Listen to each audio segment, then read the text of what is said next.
This video will show you how you can improve the measurements by using the autocorrection of the aliasing.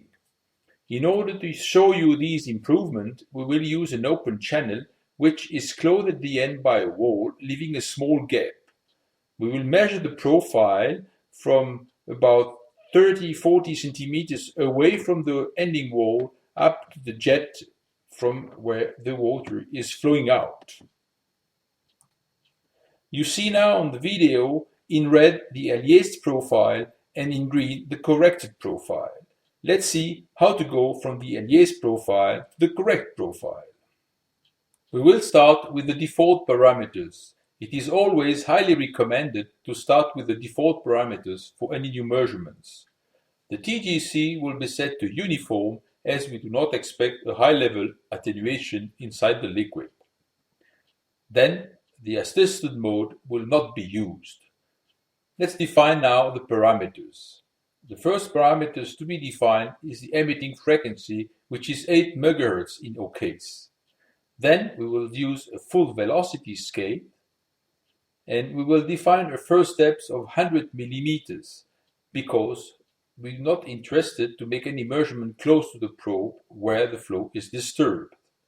The resolution of about 1 millimeter seems to be enough, and we will define the PRF in order to reach the desired depth, which is around 350 millimeters.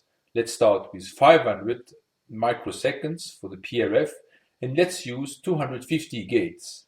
You can see then we can reach the depth of interest. The number of emission per profile of 150 seems okay for the moment.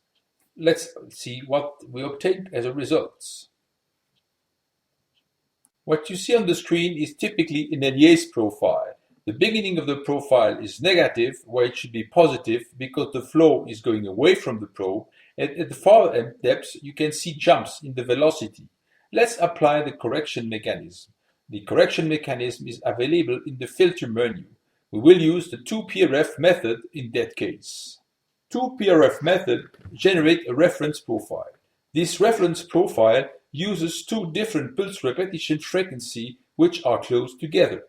As the reference profile is generally more noisy than the uncorrected profile, it is used to define the number of times the full scale should be added or subtracted to the uncorrected profile to generate a corrected profile.